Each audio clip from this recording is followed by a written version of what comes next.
I can go live now. Okay, yeah. I'm going to check the group.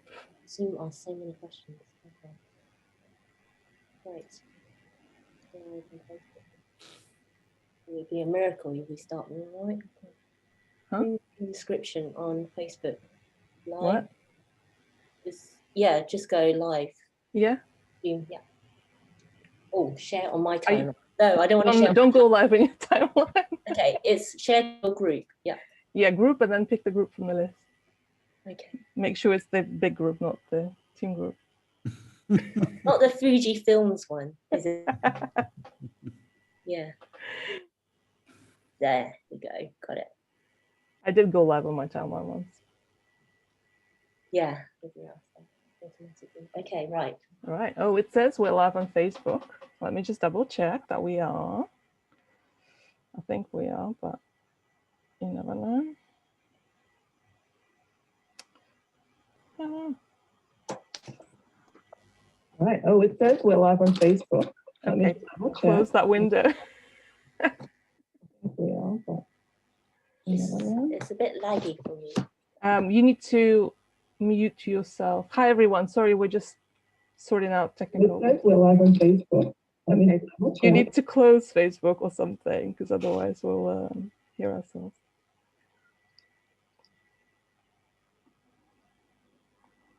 There's no echoey now, right? Yeah. Yay! Okay, I can see that we're live. Hi, everyone. Yeah, this always works well, isn't it? Particularly when I'm helming. But so okay, we're live, and it's 8 o'clock, and we have Kevin here today. And before I begin, I just do a little intro for those particularly who are new to our Made for Documentary group, who we are. So thank you for joining us this evening. We are Made for Documentary, and today I have my co-host Antonina Mamzenko, and I'm Diana Hagues. And along with Emma Collins and Alice Chapman, we are the co-founders of Made for Documentary, which is a community and an education hub for documentary family photographers. And if you're interested in one of our courses, which we're currently full at the moment, but you can add yourself to the waiting list on the website if you're interested. So today, as I said, we have Kevin Mullins, and thank you for joining us here today. The aim of this Zoomcast chat is basically, we've done it with lots of other photographers, is to bring you interesting guests that can share insights into a variety of different topics, from showcasing the amazing talent within the documentary family photography community, and also the wider photography as well.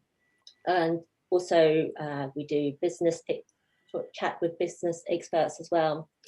And today, Kevin Mullins is a documentary wedding photographer who is based in Wiltshire, England, because we have quite an international community here, so I thought I'd just mention that. And you're very well known in the wedding industry for your photojournalism approach, as well as you're a Fujifilm ambassador, and you run the FujiCast photography podcast with your co-host Neil James. Is that correct? Yeah, all right. And we've also just found that you host a country music radio show. Yeah. That's, everybody needs a hobby, right? Right. Yeah. Well, particularly more on that in a moment. So we just start off with well, how's the last 15 months? Has it been 15 months? Not quite 18 months. 18? Is it 18? Oh dear. How's the last 16, 17 months? Yeah. We've lost track now. Yeah, it's been weird, hasn't it? It's I did my last, well, I've done a couple of weddings since we've been allowed, in July, but before that, the last wedding was last March. And I remember I was actually shooting in Switzerland with Neil, who I run the Vidcast with. I was doing the stills, he was doing the filming for a big wedding in Switzerland. you know, we were listening to the radio and everything like that, and it was like this virus, and you know, everybody was like, that doesn't sound quite right. And then sure enough, came back, and that was it. Right, got to stay in your house 15 months. So yeah, it was a big problem because you know, I mean, it was a problem for me financially, of course, and business wise, but it was awful for the clients. I mean, I've got one wedding that I'm actually finally shooting in December, which will be their 5th date. This is their 5th date of trying. So yeah, it's just been, you know, like really weird. But yeah, I have to say, you know, with most things in life, I think that there are, you know, there's every cloud has a silver lining, right? So, you know, I've spent more time at home. I've managed to do more projects. I've done, you know, I've finished my to-do list in like 6 weeks. You know, and my to-do list has never been updated. You know, that's it. It's like incredible. So, you know, all of those things were mostly negative, but there was you know, positive things that came out of it. But yeah, awful for the industry, awful for the clients especially. But you know, we plod on. Yeah. So you're back shooting now again, are you? Kind of, yeah. Kind of. So I've done a couple of weddings in July, but I'm a little bit weird in that I never work in August. I always take August off. And so at the beginning of the pandemic, of course, when I was getting inquiries for August this year, I was refusing them, thinking, nah. But of course, you know, now perhaps maybe I should have taken the work. But yeah, so I'm now officially on my summer holidays for a month. having worked 2 days in the last 18 months. Well, you know, priorities, clearly. Yeah. But that's great. I know I've done photograph weddings, but I can imagine what a nightmare it has been to kind of turn into full-time manager of dates, essentially. Yeah, that was it, you know. And are you pretty much busy throughout the year, mainly weddings, or do you combine it with other, I mean, obviously you've got lots of other hobbies as well that you run. So yeah, I mean, I would say, you know, if somebody asked me what my job was, I would say I'm a wedding photographer. You know, that's ultimately what I do. But the reality of it is that it's probably 50% of my income, and the rest comes from training workshops, presets, you know, videos, that kind of stuff. You know, so. But none of that could come without doing the wedding photography. So wedding photography is definitely the income. I do a little bit of commercial work. I do some family photography, but primarily I've got this big studio, this beautiful studio here that I never use. It just kind of sits there, you know. And yeah, it's definitely, you know, I'm a wedding photographer. Yeah. yeah. So, and how long have you been doing it? Sorry, Diana. Yeah, sort of thing. I was going to say, let's rewind back a little bit and ask you, how did you get, like, for people who don't know you, maybe they're not wedding photographers and I don't know you, how did you get started in photography and how long ago was that? Well, now it seems like a very long time ago, 2007, 2008. I was never a photographer. I had no ambitions to be a photographer. I didn't own a camera, none of that stuff. But what I was doing was, my wife and I lived in London, and we moved back. I'm from Wales originally, so we moved to Wiltshire to be somewhat near my parents and then somewhat near Gemma's parents who live in Gloucestershire. But we were both working in London at the time. So I was commuting maybe 2.5 hours each way every day, either on a train or on drive-in and tubes and all that kind of stuff.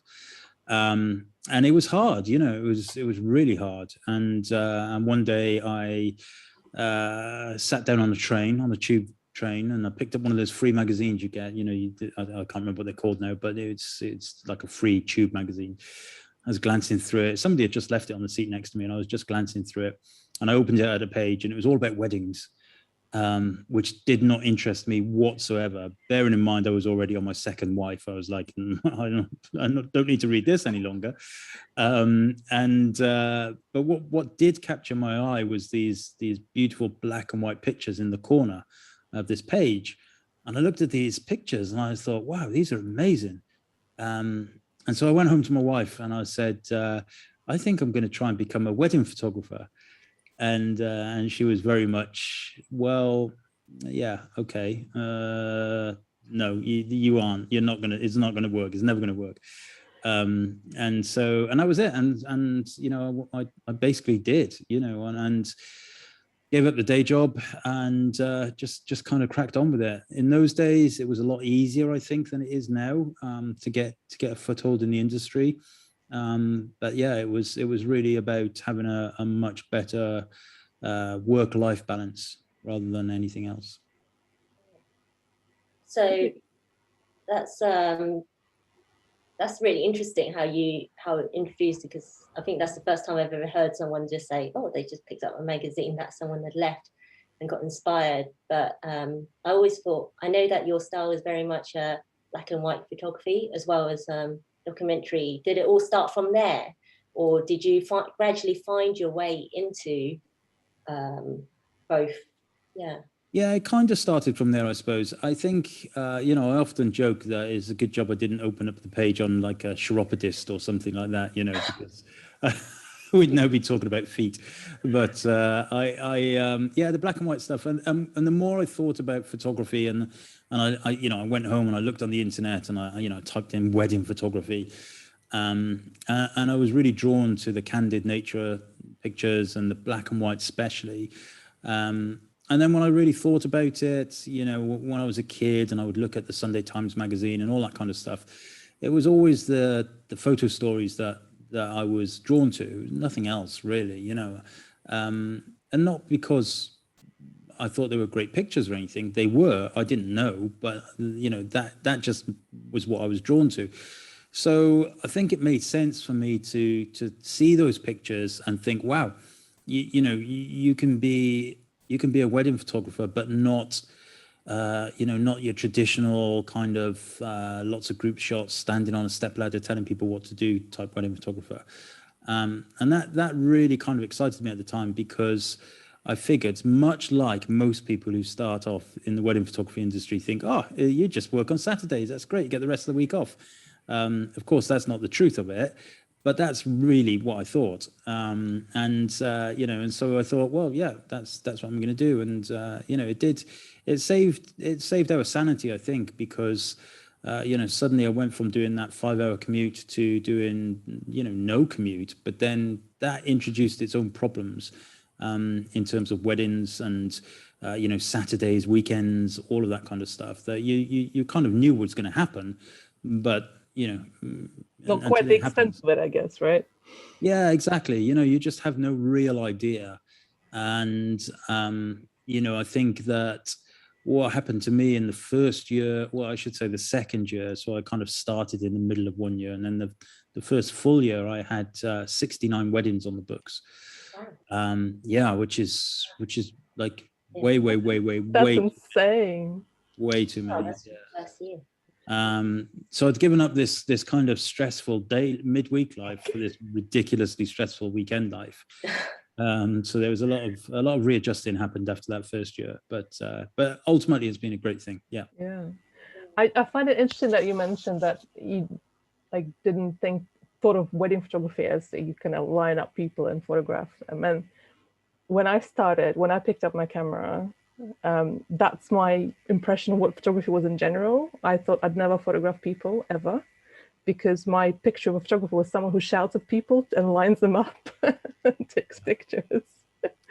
And it takes seeing something like those pictures in a magazine or like something photojournalistic to kind of realize, oh no, you don't have to do that. Yeah, no, absolutely. And there's a famous quote by Don McCullin, and he says that if you don't feel anything about your pictures, how can you expect other people to feel it too? And that resonates with me, and I have that written on the inside of my camera bag, because I'm always thinking I need to make pictures that will make people emotional, or at least have an attachment with that moment. Now, I'm not saying that group shots or formal photography is a bad thing. Of course it's not. I've got lots of very good friends who do amazing editorial wedding photography. but for me, it's you know, it's definitely not something I'm keen on or interested in. It's more about the story and, you know, and the emotion, and you know, that's what drives me through a wedding, and actually through any photography shoot, really.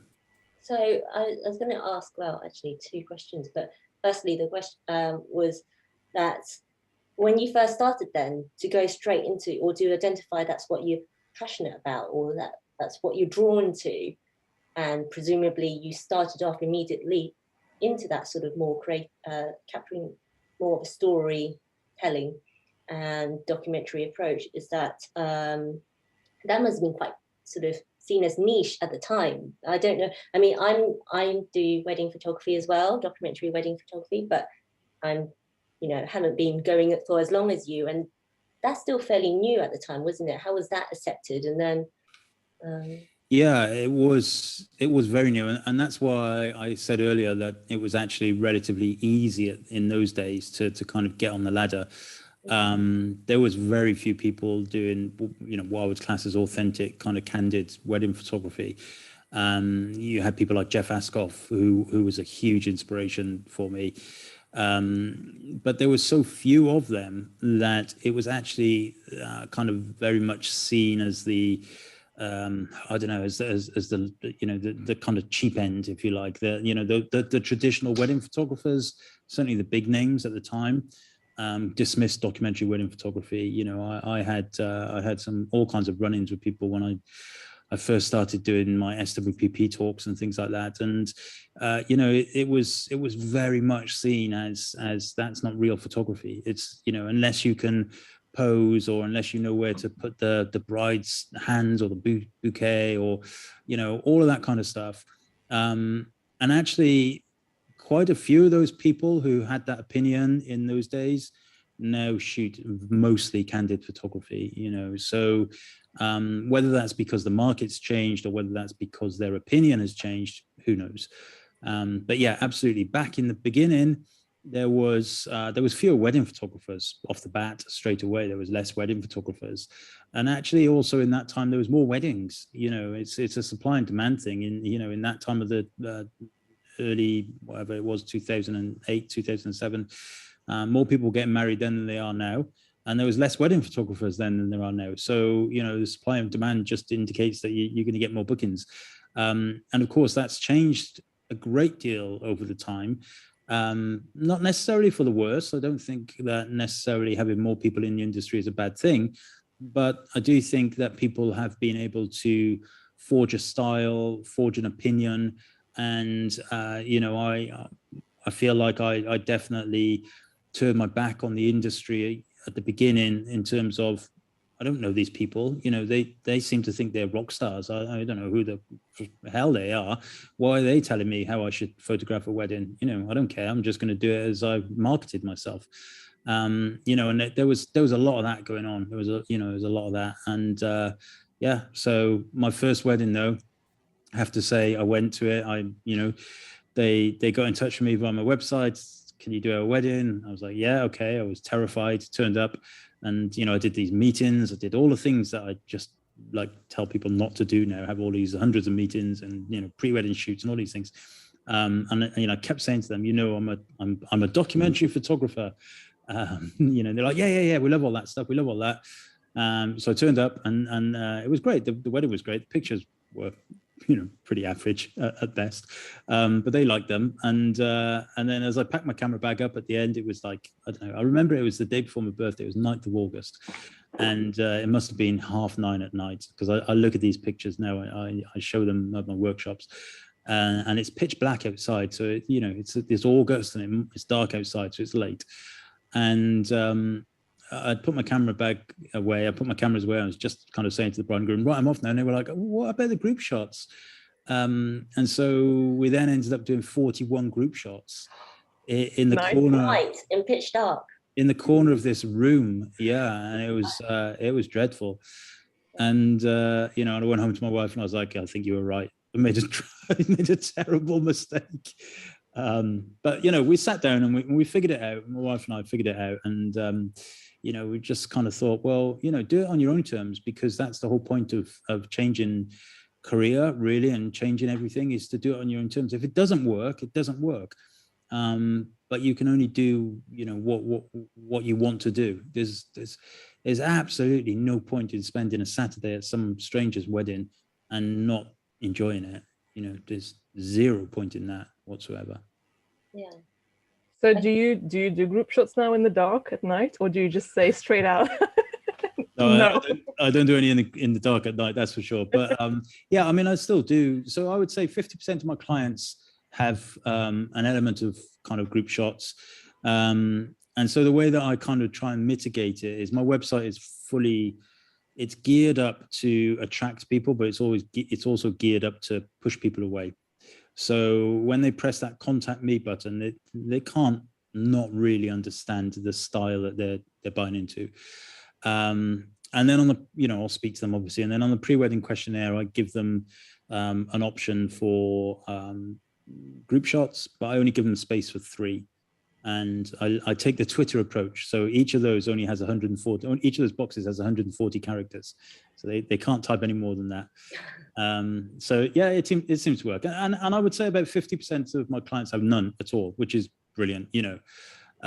But some also, and I you know, appreciate that some, you know, there's pressures from parental family, or they actually just genuinely want them. And that's also fine. But, you know, on the occasions where I do suddenly get an email from the client saying, well, actually, you know, we know the style you do, but, you know, we want these 10 or 15, then I really have to speak to them and say, well, you know, I'll never say no. I'll say, yeah, I can do that, but you will not get any of the stuff that you're paying me for. You know, you appreciate that, you know, if they say 15 pictures, 15 group shots, I'll say that takes an hour and a half to do it well. And that's your entire drinks reception. So your call. Do you want to spend your entire drinks reception staring at my camera, or do you want to spend it with your friends and family who you've paid all this money for? And usually that does the trick. Okay, so does that mean that you don't do them, or you just do the very essential, key, like very important people? Yeah, so on the ones that do want it, like I said, it's about 50% of them, and usually it's immediate bridal party, immediate family. That's it. You know, that's fine, and we'll get that done really quickly, and then they can, you know, it's really about the marketing message, and you know, the words that I try and use to them is, you know, look, you've spent a lot of time and effort and money investing in this day. You know, you can have a picture with Auntie Maud in the morning. You can have a picture with her, and the next day, you know, it doesn't matter. But on your wedding day, you know, you probably want to spend it with your friends and family, and that's my marketing technique, and it, you know, it works. But for every one person that comes to my website and thinks, oh yeah, I really want that, there may be 2, 3, 4, I don't know, it's impossible to figure out, 10 people who go, actually, I don't want that. And so they go elsewhere, and that's good, because, you know, I don't want to shoot their wedding, and they wouldn't want me to shoot their wedding either. I think it's, yeah, that's really good. I'm not sure.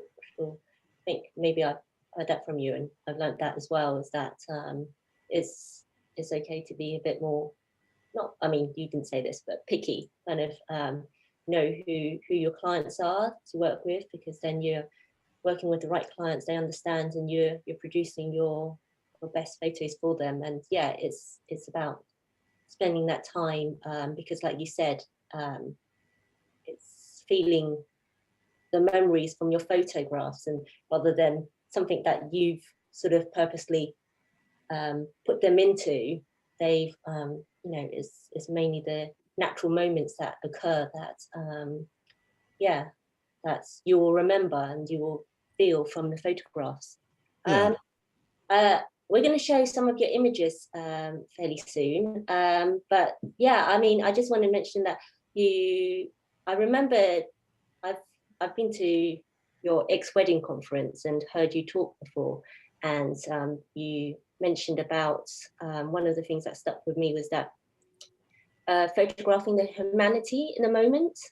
Yeah. What you how you would like to describe sort of the way you photograph? I mean, as well as that sort of documentary approach, but is that what you look for more than say the, you know, obviously the light and the composition of the photograph, but in order to, you know, get the best photo for you? Yeah, I think, you know, I suppose ultimately I want my clients to look at their pictures in 10 years' time and think, yeah, do you remember when, you know, do you remember that moment when Uncle John gave me that great big hug, rather than, you know, do you remember that moment that the photographer told me to smile and, you know, made Uncle John do this funny grab of me or whatever, you know? So yeah, it does come down to humanity. And I think that, you know, weddings, especially weddings, are a great kind of moment in life for so many people. And, you know, with all goodwill, it will be their only wedding. And, you know, it has to be a monumental thing, and it has to be moments that build that kind of tower of memories. You know, you know, I often say that even, you know, even kind of what we consider now might be boring pictures will potentially be, you know, powerful pictures in the future. You know, it's all about that. But I really never want my clients to look at a picture and remember the photographer, remember me. I just want them to remember the moments. Yeah, I love the Pete Souza, Obama's White House photographer. He says that sometimes the importance of the moment doesn't present itself until much, much, much later. And he talks about that famous picture of the little boy touching Obama's hair like mine. And he said, like, he didn't appreciate the moment in the moment. It was only much, much later that it became clear what it sort of signified. Yeah, absolutely. I mean, it's simple things like, you know, how many of us take pictures of our sofas or our decorations in our rooms or our cars or our front doors, you know, our gardens, you know, all those things we see every single day, and we just think they're boring, benign objects. But actually, in 20 years' time, you look at a picture of your sofa and think, oh, I love that sofa. Do you remember that sofa? You know, and we used to watch the TV, and the kids used to run around on it, and the dogs were sick on it, you know. And then it's gone in the blink of an eye. And you know, it's documentary pictures and don't have to be about people. It's just about memories. Yeah. It's funny that you mentioned that, because our last Zoomcast interviewee was Julia Chang, and she's won a Lens Culture award recently for the Couch Project. Literally, she's in America, so they call it the couch, rather than us the sofa or tea. And so yeah, she's literally done the whole project on around the life around the couch. But yeah, I mean, we'll take a look at some of your work. Thanks, Antonina, for bringing that up. Do you want to tell us, like, if there's anything that you want to tell us about the pictures, like, as I flip through them? Well, I think if you go back to that first one, you know, you mentioned about light and composition just now, actually, and the moment is like paramount. But really, you know, light and a good picture, it doesn't matter what you're taking the picture of, only needs good light, good composition, and good moment. But when you're shooting candidly, those three elements are really tricky. It's almost impossible to get all three of those together at the same time. You know, and when it does come together, then you're happy. And sometimes just the light can be the thing that brings that picture together, or it can be the composition, or it can be the moment. But you know, typically, you know, one of the reasons why I kind of love black and white photography is because the light can kind of guide us, if you like. You know, it can really be the make or break of a picture. This particular picture here perhaps wouldn't be quite as dramatic in color, you know, and that's purely because of the light and the shadow, not because of the black and white itself, but because of the light and the shadow that was physically there on the day. It adds another really dimension. And we mentioned about you shooting with Fuji cameras. Yeah. That's always been the camera that you've... Well, right at the beginning, I shot with Canon. The Fujifilm system didn't really come online until 2012. But yeah, since 2012, I've shot totally with Fujifilm cameras. And yeah, so this is a typical kind of I don't know why I haven't included the EXIF data, but I think this was taken on a little X70, which is a There is one. point and shoot. XT2, it says.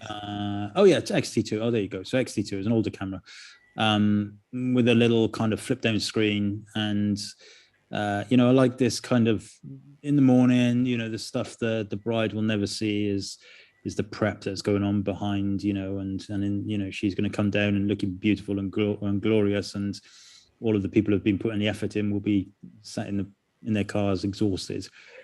So all of this kind of stuff makes me laugh. I like looking for these kind of humorous sides. Yeah, it looks a bit like RTD2 as well. Yeah, I was going to say, yeah. This is gorgeous.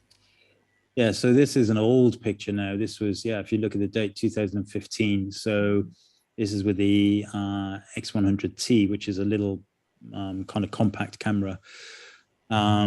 Now, one of the things that I kind of alluded to earlier was this idea of humanity and human interaction. And I want to capture it. I want to take those pictures.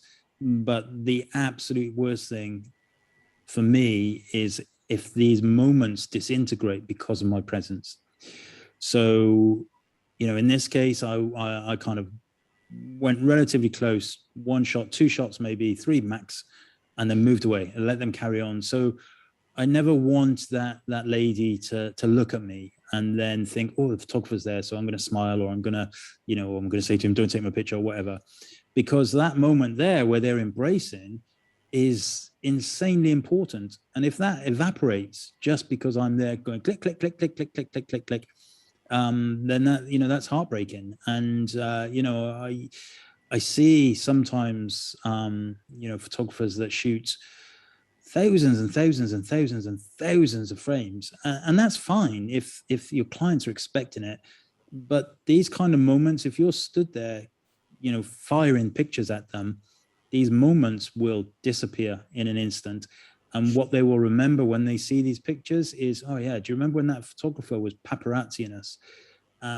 Rather than actually thinking about that particular moment in time. And that's really important to me, really important. It looks like you used a wide lens there. I mean, I know this is 19 mil. Yeah. So it was still, you had to get in quite close actually in order to create that filling the frame, but still, yet it doesn't feel like you're in that moment at all. Correct. So that the X100T is a 23 mil lens, which is 35 mil in full frame terms, but it has a wide angle adapter. So that wide angle adapter is why it says 19 mil on the EXIF data there. So yeah, step in, take the picture, step out, and that's it. But the X100 is it's tiny. It's like the same size as my phone, really. Yeah. I guess it does take experience, I think, and confidence to kind of know I've got the shot with just 3 clicks of the camera, sort of knowing how you want to compose it before you kind of step forward. I totally agree with you, and I'm not saying that, I still overshoot, don't get me wrong. I still come back from every wedding thinking, oh crap, I've taken way too many pictures. But I think the experience, when it comes down to this particular type of picture, the hugging, the emotional side of things is, it, if you've got that picture, you can go away. But many people just think, well, maybe the next one's better. Maybe the next one's better. Maybe the next one's better. And when does it ever stop? When does guilty. It ever... Yeah. I think it definitely takes to be observant, but also being sort of really just aware of how that moment, or just watching for that moment to unfold and feeling it. Like you said, I think part of taking the photos for your client to feel from the images is also feeling it yourself, and then feeling that's the right moment to take the picture and then know when to step back. Yeah, totally. And again, I'm not I'm not saying that people shouldn't take more pictures, but I think there's there's kind of an understanding. This is a very classic case. So this wedding was the bride was Jewish and the groom was Christian, and they got married in France. And the grandmother, who you can see here, lived in France. They were Americans, and that's why everybody there was from America. They'd all come over because the grandmother's in France. And they had this wonderful ceremony. And as much as taking the pictures is important, also using your ears and understanding the event is important. So, you know, I figured out that the fact that they'd all come over here because the grandmother was here must mean that she's super important. So after the ceremony, when they come down the aisle, I'm kind of keeping one eye out for that moment. And again, in, out. So this is taken on still on the XT2, but if you look at the angle, I mean, I'm not a particularly tall person, but I'm also not 5'1". So this would have been this picture wasn't even taken at eye level. I didn't have the camera to my eye. I would have dropped the camera, maybe framed it, dropped the camera so it's at chest level, taken the 2, 3, 4 shots, whatever, and then moved away. If at that moment in time, this is like a pivotal moment in my mind for this particular family at this wedding. You know, you've got what I class as like the holy trinity of a picture in my mind is eye contact, human touch, and smiles. You've got, you know, all those three things together. Doesn't matter what's going on in terms of light or anything, composition. If you've got those three things, in my mind, that's a picture that people are going to love. And what I'd never want to happen is for them to suddenly, you know, stop and think, oh, yeah, photographer's there, you know, let's smile, put my arm around her. Oh, can we have a quick one with the mother? Can we do this? Can we do that? That's not, I want this to evolve. I turn my back, I move away. I have no idea what happened next. You know, hopefully they carried on embracing whatever. I've got my picture and, you know, and I'm done. Can I just point out that it's so clear that they're related because their noses are exactly the same. It's just amazing how you captured that as well. It must be so precious. Well, that's the mother in the background on the left. Oh yeah, okay. Which is, you know, that's serendipity. There's no way you can control that. You can't, you know, that's it. I mean, if this was entered into a competition, it would fail miserably because the background, you know, it would, you know, you've got rogue arms, you've got people with pointing their fingers in their eyes, you know, but this is the argument I used to have right back in the early days, is that, you know, what's most important? Is it, you know, should I have told those people to move out of the way and then ask these people to recreate this moment? You know, how do you do it? And of course, you can mitigate it to a certain extent. You know, perhaps, you know, I could have taken one step to the right to maybe clear up the background a little bit. But, you know, ultimately, the most important, when I see that kind of those three connections, that's it. You know, I mean, we often talk about how, you know, there are certain images that you do for your clients, and this is one of them. That's award-winning for them. But then there are different kind of images that you enter in competitions, if that's your kind of ambition to be award-winning. And they're just often very different kind of images. They are, absolutely. And, you know, I judge competitions and things these days. So I'm looking for very different things. You know, I'm less concerned about things that are outside of the control of the photographer in that instant, but it has to be in that instant. So yeah, absolutely, there are, you know, there are things you can do when you're entering competitions, or images that you should select. Yeah. Actually, I had a question about, like, sorry, Dan, before I forget. So the previous image you said it was a tiny camera, 2015, tiny camera. How did it feel back then? Because I think cameras were huge. There's still a lot of them. It's much more common now to have small mirrorless cameras. But I think 5, 6 years ago, it was very different to be the photographer with a tiny camera when there's Uncle Bob's around with big cameras. Yeah, I think in the beginning it was, well, again, I never really had any problems. No, I don't recall ever not one client ever saying to me or looking at me and thinking, that doesn't look like a proper camera. The only people really that ever questioned it at the time were other photographers, you know, and it was just a case of, well, actually, you know, what I find with the mirrorless stuff is I can see in the viewfinder. And one of the things that I did early on was even if I'm shooting RAW, is set the viewfinder to black and white. So all my cameras are always set to black and white, regardless what I'm photographing. So I'm concentrating on that kind of light and shadow.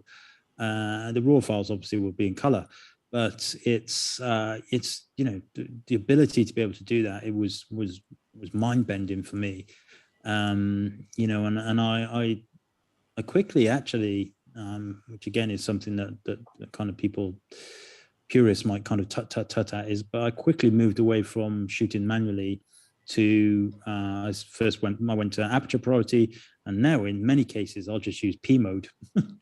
P for professional. P for professional, yeah. Or in the Fujifilm world, it's called A mode. It's everything on A. And why not? Let the camera deal with all of the troubles. I'm just responsible for looking then. And I always say to people that actually, I think anybody can be a photographer. Anybody can understand aperture, shutter speed, ISO, and pressing the button and all that kind of stuff. But everybody sees through the viewfinder differently, and that's the only thing that separates us. Literally the only thing that separates us is what we see through the viewfinder, and so that's what I concentrate on, really. So yeah, P mode works for me in most of the time, really, these days. Interesting. And these are, can I just mention, ask, these are all you've uploaded all your presets, your own presets? I do, but all of these, the ones you're looking at now, were way before the presets. In fact, all of the pictures you've seen so far were JPEGs in the camera. Oh, wow. Yeah, and toned a little bit perhaps, but yeah, JPEGs otherwise. I love the gaze of this little girl. It's very beautiful. Yeah, she's got that kind of Victorian look about her, hasn't she? Very serious. Yeah, that's her.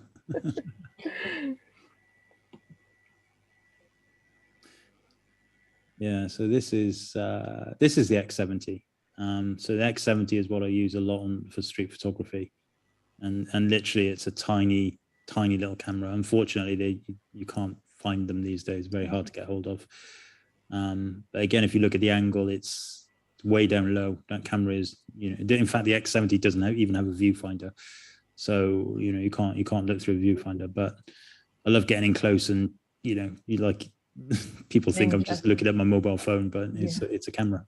So I'm curious, what came first? Street photography taught you to shoot that way, from the hip or from the chest, or vice versa? Is that shot from the hip? Can I just ask? Yeah, that would have been down kind of hip level. Yeah, that's actually quite a good question, because wedding photography came first before I started shooting street photography. But I feel like street photography has taught me far more that I've now taken into my wedding photography, rather than vice versa. So things like zone focusing and understanding actually that the simple kind of act of having the camera to your eye is going to cause dramas. I figured that out shooting on the streets, and I take that into weddings. Street photography is really, I love it, absolutely love it, but it's the place where I practice, if that makes sense. Don't make money from street photography, but I kind of enjoy getting out there and getting the moments. We do street photography workshops, right? Yeah. I do workshops, yeah. So in that sense it does, but I don't kind of make money from selling street photography. Yeah. There's so many worms there in terms of selling the pictures, in terms of GDPR, and I don't know. I know you're allowed to in public places, but it still makes me feel a bit uncomfortable. Yeah, there's a lot of it. It's very confusing. Different countries have different rules and editorial and all that kind of stuff. But absolutely. But yeah. Have you been doing street photography then during the last year to keep yourself fresh? No, not really. I have to say, I took the rules very seriously, and I was kind of a little bit angry at this whole thing on YouTube came out where millions of street photographers, in inverted commas, were going out and documenting the empty streets and everything. And actually, there's definitely a place for that. The editorial photographers, the journalists, the people who are rightly responsible for documenting that. But, you know, Joe Blogs, who just wants to get a few hundred likes on his YouTube video, for me, I found that quite challenging. You know, you can't suddenly say I'm a photojournalist just because you want a few hundred likes on YouTube and then go and risk the health of your granny who lives in the attic or something, you know. And I didn't like that. So I mean, I certainly, you know, have pictures from the house and all that, and I did take quite a lot of pictures through my front window. And it was remarkable how many middle-aged men became cyclists, you know, almost overnight. And I used to say to my wife, "Oh, it's 5 o'clock. It's suicide hour at home. You know, the wife's putting the kids to bed, she's doing the washing, dishes, all that. So the dad's gone out on his bike." And out they'd come, pedaling up the hill, puffing and panting on their brand new 400 quid bike that they bought off their furlough money. So I've got quite a few pictures of those. That's a whole project right there. Yeah. Yeah. So we're going to move into looking at some of your family photography images, and yeah, this one, Oh, yeah. that one. Yeah, so this family, actually, Agatha, she is a wonderful photographer herself. And many years ago, so the little girl on the right, I photographed her birth. And in fact, I've photographed both these children's births. But I've kind of subsequently taken a series of pictures over the years, kind of telling the story of the family. So it's it's quite a this picture I love because this is real life, isn't it? You know, mum's trying to get some medicine down the little baby. She's at the same time she's on FaceTime to her parents who are in Poland. Little girl's taking the opportunity to rob some, you know, some freshly cooked cake. Dad's doing the dishes, you know, all of that kind of stuff. To me, that's real life. You know, I love it. Yeah. Yeah, photographers definitely, I think, fellow photographers make for great subjects because they get what you're trying to do. Yeah, totally. Yeah, totally. So this is Albie. This is my son. And he's, I mean, he would have been, when was this? What year was 17. this? 2017. So he's 10 now. So that's, what was that, 4 years ago? So he'd been 6. Yeah, so this is actually on the GFX, which is GFX 50, which is like the kind of new medium format system that came out at the time. And he, you know, it's like, I actually, funny enough, I have this picture in the studio, really huge, in black and white though. But and every time my wife comes to the studio, she's like, "Oh, I can't even look at that picture." But you know, it's, for me, it's like, you know what? When we're older, we remember these things. We remember the tears, remember the smiles, remember the chocolate around the face, remember the messy hair, all of that stuff. I can't remember what he was doing wrong. Something awful, I would imagine. Yeah, well, you know, everything is emotional at this age. Yeah, absolutely. Yeah. I think, sometimes people avoid the difficult moments, you know, and thinking that it's not something that people want to frame, but yet these are the, you know, you want to capture the whole range of emotions, because it's that capture that soul of that person, tells that story of that person at that time. Yeah. Even if you don't remember the moment, you can feel the feeling of his tears through this image. Yeah, absolutely. Totally agree. Yeah, we're not all smiles. Equally, we're not all grumpy all the time. I am. No, you're not. I'm grumpy most of the time. So yeah, I totally agree that it's worth capturing all emotions. It can be difficult though. I think particularly as a parent, and I'm not sure about like being a dad and capturing that, but as a mother, definitely really difficult when you're in the thick of it and there's emotions. Yeah. Kind of take that picture instead of, you know, being the hugger and the consoler. Yeah, of course. And actually, as time has gone by, you know, now I find it harder to take candid pictures of my kids. Not harder in terms of me wanting to do it, but them, you know, they're older. They do different things. You know, they've got technology now. They've got friends, and it's it's totally different. Totally different. I think also they get much more aware now, even at a young age, about, you know, photo taking. It didn't used to be like that 5 years ago, I think. Yeah, absolutely.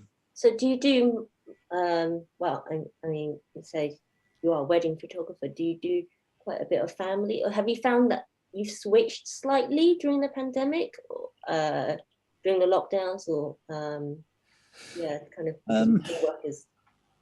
Not really. I mean, I do family day in the life stuff, as we call it, day in the life. And you know, I enjoy it, and I would like to do more of it. But to be the brutal fact is that most people who want a day in the life photographer don't want a middle-aged man stranger in their house, you know, and that's a challenge. It really is a challenge. And I remember one client wanted me to go to South London, I think, for their young son's first birthday, and they wanted me to be. They had this big teddy bear, and they wanted me to be there at the end of his bed when he woke up, so he could see this big teddy bear. And I was like, "Are you sure about this?" You know, I'd be. Even my wife's terrified if I'm at the end of the bed. And they were like, no, it's fine. We'll be there as well. We'll be there as well. And so I was like, okay, what time does he normally wake up? Oh, about 4:30. I was like, right, okay. So I drove through the night, you know, got there, crept into this poor boy's bedroom. His mum and dad were there. You know, they had this great big grin on their face. They had this big teddy bear that he'd been hankering over, or they thought he'd been hankering over. He was only one. He opened his eyes, and of course, he just erupted into terrified screams. And I was like, I'll just step outside, should I? And you know, it was just like one of those moments where you I don't think it was to do with you. It was definitely the teddy bear. I mean, you just like, you know, like that. That's right. Pick anyone, like in the middle of the night, male or female, teddy bear or human. But yeah, I mean, you know, it's I really enjoy the family photography stuff, and I would like to do more than I can. But actually, you know, what happens? Yes, there's the whole kind of you know, middle-aged man element, but also mostly they want to do it on the weekend or school holidays. And you know, one of my kind of golden rules is that I try desperately not to work in the school holidays. Weekends are often weddings, so Yeah. you know, there's not a great deal of it, but yeah, I do love it. Yeah. We actually just got a question in the Facebook group. Vanessa Dennett, I don't know if you know her, she asks, I'd love to know more about Kevin's teaching, not so much the workshops, but the evening classes he taught. What did he learn from his students? Right. So, yeah, so for a period of time, I was doing evening, I presume this is what she's referring to, evening lecturing at Cirencester College. So I run a documentary photography course there, and it wasn't aimed at weddings or social or anything like that. It was more, you know, storytelling and everything like that. And we had people there from, you know, people who basically had a phone or just very simple cameras to people who, you know, really were taking it quite serious. So yeah, and what did I learn from that? Well, I learned that you know, everybody has a story to tell, regardless of their talent in terms of photography. You know, we kind of curated a series of images. You know, we kind of went out and did little projects and stuff like that, and it didn't matter what the actual technical capability of the person was, or in fact the technical brilliance of the final image. Ultimately, it was how proud they were of it, and you know, and seeing people who actually thought, you know what, I've made a story out of pictures, rather than I've just taken a snapshot on my phone or a selfie, or I've taken a picture of a telephone box, or, you know, Houses of Parliament. I've thought about the light, composition and moment, and I've strung a few pictures together, and I've got a start and a middle and an end, and that's a story. So yeah, it was what I learned from it was really that people, you know, people can always be proud of what they produce. It doesn't, you know, it doesn't matter what the person next to you produces. It's entirely what you produce that's important. That's wonderful. Yeah. Thanks, Vanessa, for asking that. Yeah. If anyone has any more questions, please do ask them in the chat, in the comments, and we'll ask. We probably don't have a lot more time left. We've been going for nearly an hour now. That's easy, right? When you talk photography. Diana, did you have any more questions? Because I can't. Oh, yeah, I thought you might be scrolling through the next finishing of the next few images. So, I mean, one of the things you had sort of mentioned a couple of photographers that you kind of inspired you. You mentioned Don McCullen and Jeff Ashkoff. Jeff Ashkoff, yeah.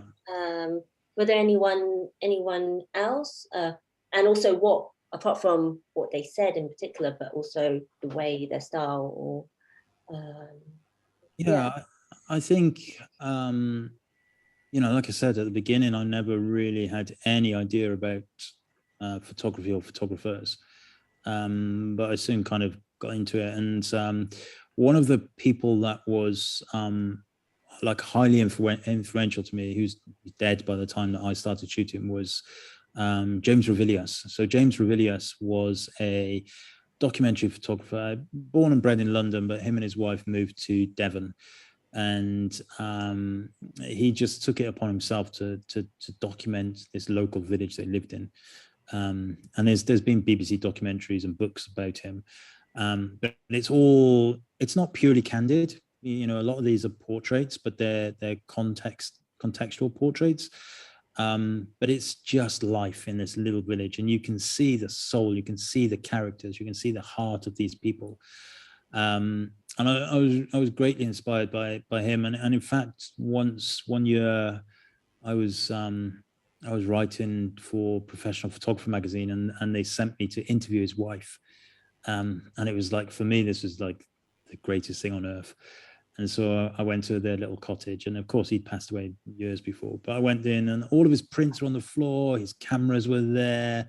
And, you know, to her, it was just like, oh yeah, he'd get bits of frying pan and you know, stick them on his camera to use as a light deflector. And here it is, you know, and she'd hand me this camera that's like a legendary camera. You know, and she's like, don't step on any of prints if you can help it. Well, not that you can step on those ones because they're quite cheap, you know. And I'm like, this is like totally insane. Your family never appreciates you. Yeah. So yeah, James Revilius, and then people like you know, Elliot Erwitt, Martin Parr, people like that. You know, the Magnum photographers I love, because of the humor and the connections they get in their pictures. Elliot Erwitt, especially humor-wise, and his black and white stuff and everything is great. And Martin Parr, I think you know, a lot of people look at his pictures and it's very Marmite. Some people love it, some people don't. But you know, I love it. And the good thing about Martin Parr pictures, you can tell it's a Martin Parr picture from. Oh yeah, absolutely. That's the aim, isn't it? To be yeah, exactly. And so yeah, I really like his stuff. And whether I can't ever say that they're inspirations really, because I mean their stuff is like wildly beyond anything. But certainly they're people that I would look at their work and just think, oh my word, that's brilliant. You know, that's absolutely brilliant. And then from a kind of family photography point of view, Alain Lebois in France, I love his stuff. You know, there's yeah, it's all kinds of people, but you know, I'm a big fan of. I hate it when wedding photographers say they never look at any other photographer's work. We all know that's not true. You know, we all know that's not true. So yeah, I look at as much as I can. Yeah. It's like interesting the approach to black and white, particularly drawn, you know, but like you said, looking for the humor. And so speaking of like projects and stuff, did you think, well, you said you did sort of do one during the lockdown when you were photographing from your home at Middle East. Then cyclists from your home, that could be like a little project. Have you thought, did the time give you some idea of maybe you wanting to do something like, you know, what's yeah, I mean, it definitely gave me time to reflect and think. You know, I think we're all guilty, like wedding photographers, I think we're all guilty of thinking, oh, we're just wedding photographers. Now, don't get me wrong when I say that, because I think that, you know, a wedding is such a huge part of somebody's life that actually it might well be the most important pictures that they ever have. But we still, and the industry as a whole, the wider industry, photography industry, will still think of wedding photographers as, you know, the kind of bottom feeders. But, you know, it does make me feel like actually I would really like to get my teeth into, you know, a proper long-term storytelling project. But then, you know, it does come down to time, and it does come down to opportunity and contacts and various things like that. And even as I say that, I know that I'm putting brick walls in front of myself, and they're excuses, because, you know, millions of people do it, thousands of people do it. You know, they actually think, right, I want to do this, I'm going to do this, and off they go and do it. So yeah, I mean, it has made me kind of sit up and think a little bit more kind of long term in terms of photography, and you know, how I kind of want to carry on with that stuff. Yes. I think you kind of get to a point, especially if you've been photographing for a very long time. I have as well. Like, you come to a point where you think, like, yes, I love what I do, but there's more stuff that I could do. Yeah. And that for me was very similar. Sort of that year gave me like a time to actually stop running, right? Yeah. Stop running and start thinking. Yeah, that's a good way of explaining that. And stop running. Yeah, absolutely. Yeah. We had a couple of comments in the chat saying, so we had Rose Deadman said, I can thoroughly recommend Kevin's teaching. I went to one of his wedding workshops a few weeks ago and it was fantastic. Thank you. Vanessa said, I have always hung on to Kevin saying that a photo doesn't need to be good, it just needs to be important. Yeah. That's a good one. Yeah. And Joe Haycock says, I could listen to Kevin talk all day, always reminding of photographing soul and connection above aesthetic. So lots of people are resonating with what you're saying. That's kind. Thank you. I don't know whether any more questions apart from those. Not yet, but they come in sometimes randomly. I mean, moving it slightly, just sticking just pure photography. You also do photo films, I understand. How does that work then in terms of are you also doing that as you photographing? Actually, I think you do. Yeah, so the photo films are stills set to music. So I do, all my clients will get a photo film of some kind. And usually it's like a highlights reel, you know. But occasionally I did once get asked by Fujifilm to do, for a talk at Photokina, to do some, they said, go on stage, we need you to go on stage and tell people why the X Pro 2 is special. And I was like, well, what do you want? What do you want me to do? Do you want me to like throw it on the floor and make sure it doesn't explode or something? Oh no, it wasn't about being special. It was about being resilient. That's it. Show that the X Pro 2 is, nobody's buying X Pro 2. They don't think it's resilient. Make them think it's resilient. And I was like, right, okay. So I happened to have a wedding in France the weekend before. And so I did this, well, it was ridiculous at the time, this kind of stop motion thing. So, you know, going back on what I said earlier about overshooting, this was purposely overshot. And it was all in black and white. So all of the images were snapped together. I can't remember how many was in the final thing, but probably about 1,000. Some fast music, and it was like this real kind of fast photo film. And so I showed that at Photokina, and I never put it on my website. I thought I'm not going to do that because it kind of it's a really hard thing to do. But then in the end, I think I put it on YouTube or something, and another client said, "Oh, we'd quite like that." So that then became a product, and I've probably done maybe 10 of them since. And yeah, they are really difficult. It has to be the right wedding. Sometimes I'll just say to the clients, look, it just will not work. You can't, you know, if you're in the basement of a hotel all day, it just won't work. You know, it's just not the right thing. But you know, it's good. It has become quite a lucrative little product, really. And it's harder when I'm shooting because I have to think more about sequencing, much more about sequencing every single frame rather than just sequencing the series. So yeah, that's a thing, but it's an accidental thing. Yeah, it's interesting because it kind of goes against everything you just said. Like, you take a couple of shots and then you kind of step away. Where here, if you go in for that sort of stop motion feel, Yeah, I think I've tried it a couple of times and it is really hard. It is hard, and the way that I try and deal with it is that I'll use I'll be shooting on the 56mm lens, so I'm further away, because I'm not getting in close and just shotgunning them. And that's why I talk to the clients first about the wedding and stuff, because if the light's not right, if the background is not going to be there, then if I don't have the space to be far enough away, then I'm not going to do it on a 23mm close up constantly. It's just going to ruin their day. So it has to be the right wedding for sure. And do you always shoot alone, or do you sometimes have people that help? I mostly shoot alone. I do occasionally have second shooters. Sometimes clients ask for them. Occasionally on very large weddings, Asian weddings, for example, where they, it's almost cultural for them to have lots of group shots. So I'll take somebody to do all the group shots. But infrequently. I think like 4 times in the last 5 years. Wow.